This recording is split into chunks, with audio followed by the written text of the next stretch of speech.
당신이 몰랐던 이야기. 오늘은 한국 영화 산업이 몰락해가는 이유에 대한 이야기입니다. 이번 영상은 노드VPN과 함께 했습니다. 노드VPN에 대해 잠깐만 이야기를 하고 본론으로 들어가보죠. 한국 영화 산업이 어렵다는 말이 나오는데 핵심적인 이유 중 하나가 넷플릭스, 쿠팡플레이, 티빙 같은 OTT의 보급 때문입니다. 막말로 영화 한 편에 15,000원 정도 하는데 무제한으로 마음껏 영화, 드라마를 즐길 수 있는 OTT들 한 달 구독료가 15,000원이 안 되는 경우가 많으니까요. 그런데 혹시 OTT를 사용하실 때 국가마다 서비스되는 콘텐츠가 다르다는 것 알고 계셨나요? 제가 재밌게 봤던 영국 드라마인 셜록, 약 20년 전 작품이지만 지금 봐도 재밌는 더 오피스는 한국에서 서비스되지 않습니다. 그래서 한국에서는 보지 못하지만 노드VPN을 통해 접속 국가를 변경하면 우리나라에선 서비스되지 않는 콘텐츠들도 볼 수 있죠. 뿐만 아니라 노드VPN을 사용하면 해킹 위험을 방지하고 내 개인정보를 보호할 수 있습니다. 해킹으로부터도 안전해질 수 있죠. 최근에 딥페이크 문제로 말이 많은데 이미 소셜미디어나 인터넷에 퍼져있는 내 사진에 대해서 딥페이크를 막을 방법은 없습니다. 하지만 온라인상의 위협이 실제 내 삶과 연계되지 않도록 IP 주소를 숨길 수 있고 기기 해킹과 몰카 촬영으로 이어질 수 있는 멀웨어를 차단해주죠. 현재 노드VPN은 73% 할인 행사를 진행하고 있습니다. 고정 댓글에 있는 구독자 전용 링크로 들어가시면 할인에다가 플러스 4개월 무료 혜택까지 받아볼 수 있으니 111개국 6,400대 이상 서버로 VPN 중 가장 빠른 속도의 노드VPN을 저렴하게 사용할 수 있는 기회죠. 노드VPN 이야기는 여기까지 하고 그럼 본론 본격적으로 시작해 보겠습니다. 2022년 4월 CGV가 영화 티켓 가격을 인상하여 주말 기준 2D 영화의 가격은 15,000원으로 책정되었죠. 이러한 가격 인상은 팬데믹 이후 영화관의 경영 위기를 극복하기 위한 조치로 설명됐지만 당시 사람들의 반응은 매우 부정적이었습니다. 세상에 누가 15,000원이나 내고 굳이 영화관에 가서 영화를 보겠냐며 티켓값 인상에 수긍하는 사람은 거의 없었죠. 실제로 현재 한국의 주요 영화관들은 이전보다 확연히 줄어든 관람객으로 인해 경영난을 겪고 있습니다.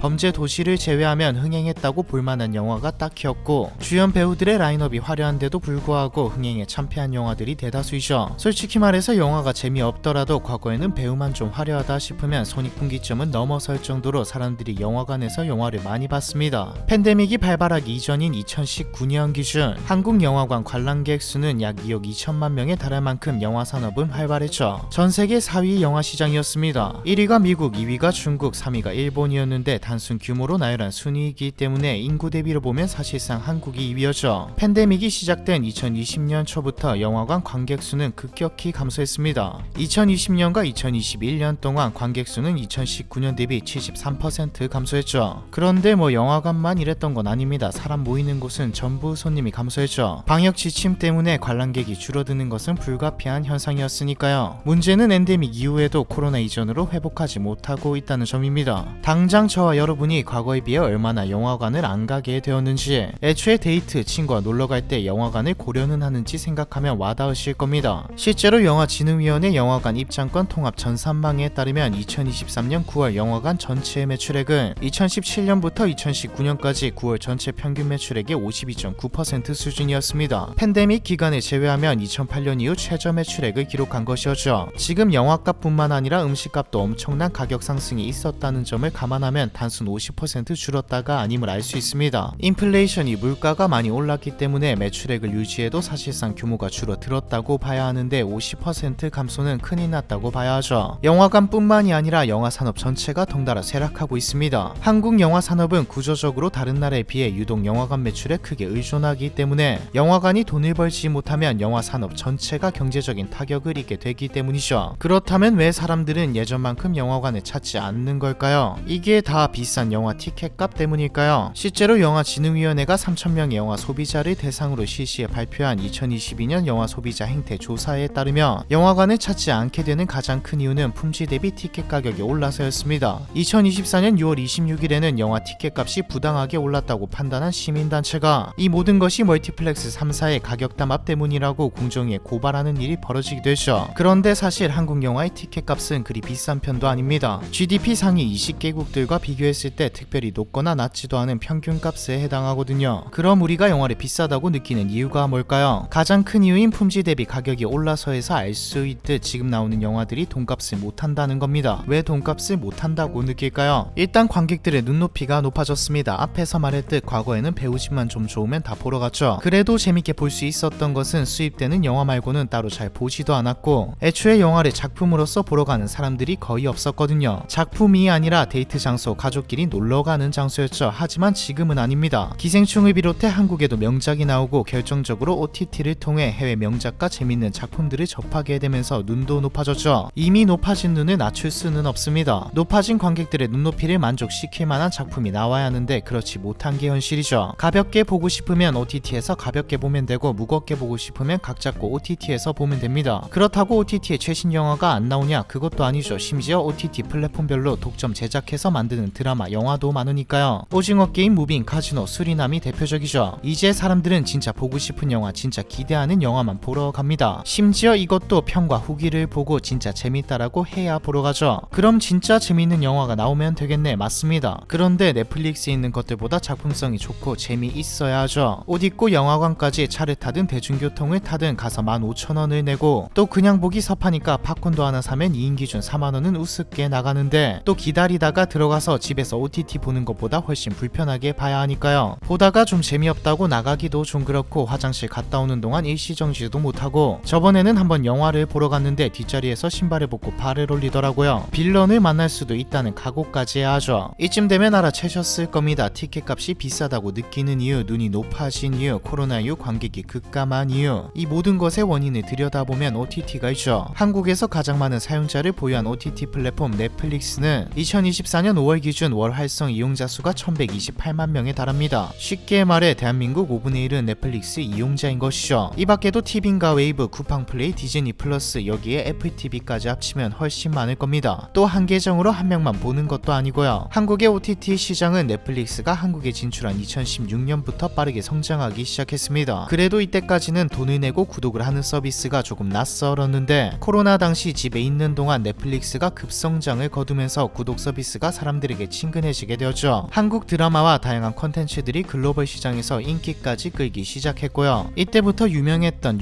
컨텐츠들을 잘 생각해보시면 이전에는 영화, TV, 드라마였다면 이때부터는 OTT의 드라마와 영화들로 바뀌었습니다. 팬데믹이 끝난 이후에도 OTT 시장은 여전한 성장세를 보이고 있습니다. 2023년 기준 OTT 시장 규모는 5조 6천억 원을 달성했고 국내 탑5 OTT의 월 평균 이용자 수는 2,930만 명으로 전년 대비 18%가량 증가했죠. 이에 따라 2027년에는 시장 규모가 7조 2천억 원에 이를 것이라는 전망까지 나왔고요. 이제는 홀드백 기간마저 단축되기 시작했습니다. 홀드백 기간이란 극장에서 개봉한 영화를 다른 플랫폼에 공개하기까지 유예하는 기간을 뜻합니다. 쉽게 말해서 극장에서 오픈한 영화가 빠르게 OTT로 넘어간다는 말이죠. 한 영화 관계자는 흥행에 실패한 작품일수록 빨리 부가수익 시장으로 가야 한다. 기간이 길어질수록 OTT에 팔 때 가격이 저렴해진다 말하기도 했고요. 몇 주만 기다리면 볼 수 있는데 영화관을 갈 이유는 더 없어졌습니다. 콘텐츠의 다양성 부족도 영화 산업계의 큰 문제 중 하나입니다. 투자자들은 적어도 평타는 칠 수 있는, 즉 남녀노소 호불호가 거의 갈리지 않을 만한 안전한 오락영화를 선호하기 때문에 독창적인 신인 감독의 작품은 투자자들의 선택을 받기가 어렵습니다. 이는 영화 산업의 다양성과 창의성을 저해하고 나아가 한국 영화 자체에 대한 호감도 저해로 이어지게 되죠. 이에 반해 넷플릭스는 돈 주고 만들어봐 시기니 마음대로 해볼 수 있고요. 마찬가지로 스크린 독과점 문제도 심각합니다. 영화관에 가보신 분들이라면 아마 특정 영화가 거의 모든 시간대를, 특히 관객이 많은 황금 시간대를 독점하고 있는 모습을 보신 적이 있으실 겁니다. 이 경우 볼 수 있는 영화가 사실상 특정 영화 하나밖에 없으니 관객이 없는 것도 이상할 지경이죠. 2019년에는 어벤져스 엔드게임이 영화관을 싹쓸이했다며 스크린 독과점 논란을 일으켰고 2024년에는 범죄도시 4가 다시 한번 이 논란에 불을 지폈습니다. 심지어 범죄도시는 이미 2, 3편 때부터 이른바 흥행 몰아주기 논란이 지속됐기 때문에 범죄도시 4가 개봉하자 다른 한국 영화들이 개봉을 회피하는 상황까지 오게 되었죠. 이에 대해 이하영 하하필름스 대표는 코로나 이후 멀티플렉스들이 경영이 어려워졌다는 이유로 촘촘한 그물에 관객을 가두듯이 5분, 10분 단위로 범죄도시 4 상영 시간을 배열하면서 치킨게임식 경쟁을 하고 있다. 범죄도시 4 외에는 상영관이 열지 않으니 다른 영화들은 이 시기에 아예 개봉할 엄두를 내지 못하는 것이라고 비판했습니다. 이렇듯 스크린 독과점은 다른 영화의 상영 기회 제한, 관객 선택권 제한, 영화 다양성 저해를 초래한다는 큰 문제점이 있지만 반대로 영화 산업의 활기가 아직 돌아오지 않은 이 시점에서는 스크린 독과점이 오히려 득이 된다는 의견도 있죠. 문화경제학자 김윤지 박사는 천만 영화는 스크린 독과점 논쟁을 낳으면서 반대로 투자자들을 영화 산업으로 끌어들이는 동전의 양면 같은 효과가 있다. 여전히 한국 영화 산업이 호시절의 활기에 한참 못 미치는 점을 고려하며 제작사나 배급사와 극장 간 합의를 통해 좀 더 합리적인 해결책을 도출하는 게 바람직하다고 말했죠. 참고로 해외에서는 스크린 극장인 독과점을 각기 다른 방식으로 규제하고 있습니다. 프랑스의 경우 매우 강력한 법적 규제가 존재하고, 일본은 규제보다는 극장과 배급사 간의 합의를 통해 결정하고 있죠. 미국은 극장과 배급사 간 수익 배분 변동 시스템을 통해 결정하고 있고요. 스크린 독점이 계속된다면 결국에는 다양한 콘텐츠를 즐길 수 있는 OTT에 밀려나게 될 겁니다. 앞에서 이야기했듯 다양성은 물론 끝으로 가면 영화 시장 자체가 무너질 수도 있죠. 경쟁이 없는 시장이라면 모를까 OTT에서 너무나도 쉽게 볼 수 있으니까요. 극장들은 현실적인 대안을 찾고 있습니다. 일례로 매달 마지막 수요일은 문화가 있는 날로서 극장과 박물관, 전시관 등을 무료나 할인된 가격으로 즐길 수 있는데, CGV는 2024년 8월 원래 한 달에 한 번 있던 이날을 컬처위크로 확장하였습니다. 8월 26일부터 29일까지 오후 5시부터 9시까지 상영 중인 일반 2D 영화를 반값인 7,000원으로 볼 수 있는 나름대로 파격적인 할인 행사를 시행했죠. 하지만 안타깝게도 효과는 미미했습니다. 이 기간 동안 극장을 찾는 관객은 오히려 지난주 대비 5%가 감소했거든요. 덕분에 고작 할인 행사 정도로는 침체된 영화 산업을 부흥시킬 수 없다는 사실만 확인하게 되었죠. 한국 영화 산업이 망한 이유에 대한 이야기, 이번 편은 여기까지입니다.